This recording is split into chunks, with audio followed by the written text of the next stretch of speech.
Premis dari film pendek Langkah Renjana bercerita tentang seorang ilustrator. Dia mendapatkan kesempatan besar untuk meraih cita-citanya yang dari kecil dia udah pengen banget, yaitu kerja di New York. Lebih spesifiknya lagi, Renjana ini punya ambisi gimana sih caranya supaya karyanya ini bisa dipajang di Times Square. Tapi di tengah perjalanan meraih cita-citanya itu, ternyata proses meraih mimpi Renjana nggak semudah itu. Perannya Renjana tuh dia tulang punggung keluarga, anak yang merantau demi mengejar mimpinya, tapi bukan terhalang atau terbebani, tapi dia punya tanggungan yang harus dia urus di Jakarta, dan dia anak yang cukup insecurean dan kadang suka tidak sadar bahwa dia sudah sampai di tempat yang dia inginkan. Gitu. Yang unik menurut gue adalah udah lama kayaknya kita nggak dapet cerita tentang orang-orang di perantauan ya. Dan menurut gue ini sangat bisa relate banget buat orang-orang bahwa kita harus tetap bersyukur dan memahami kalau langkah kita sudah di tempat yang kadang kita inginkan sebenarnya. Jadi aku meranin Camilla. Jadi Camilla ini tuh dia tinggalnya di Paris ya, di Prancis. Dia itu anak desainer gitu. Nah, aku juga di sana jadi desainer. Dan dia nih orangnya lumayan talkative, terus kadang suka terlalu kebalut sama cerita sendiri kali ya. Jadi nggak fokus sama orang lain. Jadi lumayan self-centered. Cuman ya baik sikapannya.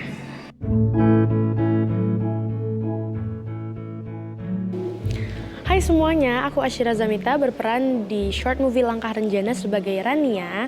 Jadi Rania itu adalah adik dari Renjana. Renjana itu 3 bersaudara, ada Renjana yang paling tua, terus Rania anak tengah, dan anak bungsunya itu namanya Rama.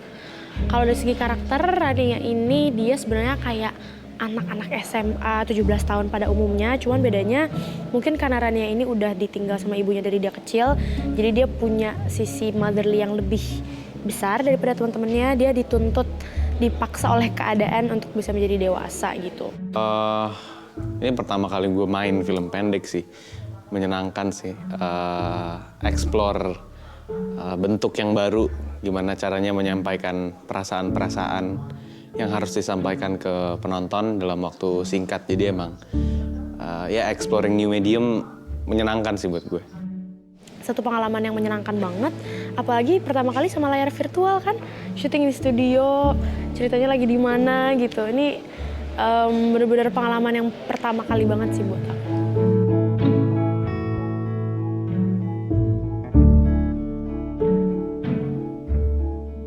Awal pembuatan film Langkah Renjana itu sebenarnya skripnya udah ada dari pertengahan tahun lalu.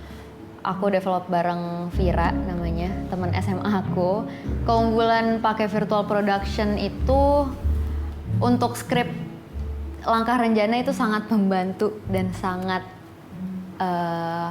menghemat sih sejujurnya. Karena kalau dilihat dari skripnya, setnya itu di banyak negara gitu. Ada Rania yang di Jakarta, ada Camilla yang di Paris, ada Renjana yang di New York. Dan kalau misalkan mau merealisasikan itu semua dalam bentuk nyata, kayaknya nggak mungkin ya, nggak mungkin banget, apalagi untuk film pendek. Tapi ternyata dengan menggunakan virtual production, kita bisa syuting 3 negara dalam 2 hari. Jadi lebih efisien, banyak juga sih hal yang aku pelajari dengan pakai virtual production ini.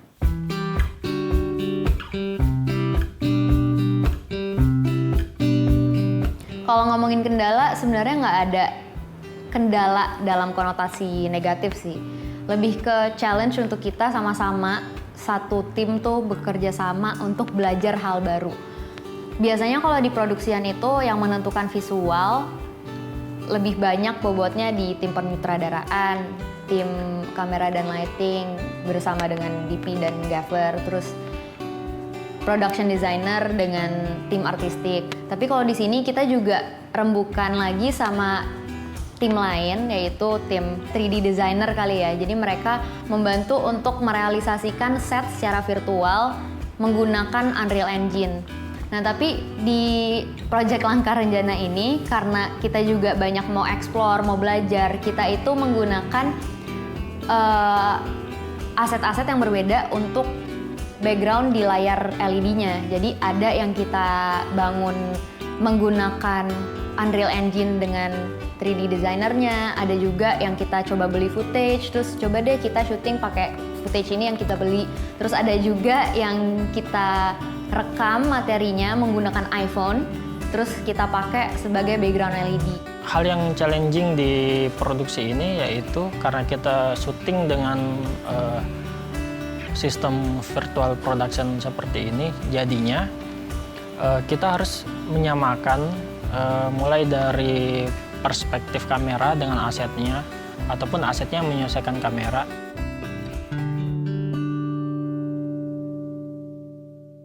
Ya, virtual production adalah satu teknik ya, teknik untuk mengganti background yang dulu itu kita biasa pakai teknik green screen.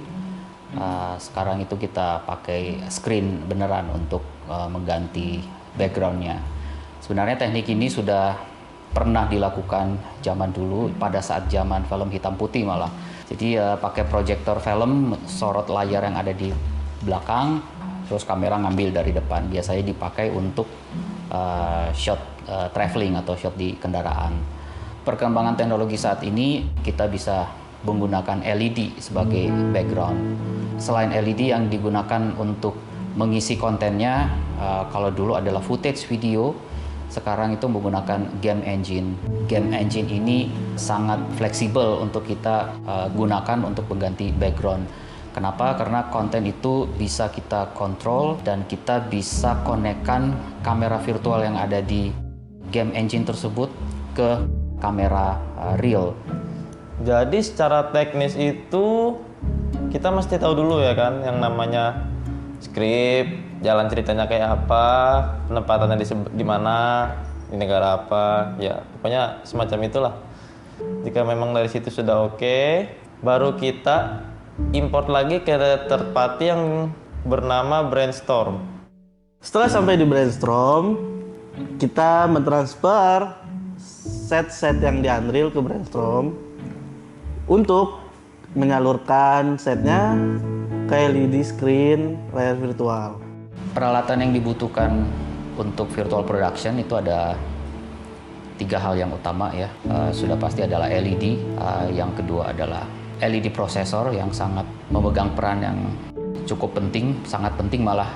Dan yang ketiga adalah tracking system yang bisa membaca posisi kamera untuk ditranslasi ke posisi kamera virtual yang ada di real-time 3D engine yang kita gunakan sebagai background tersebut.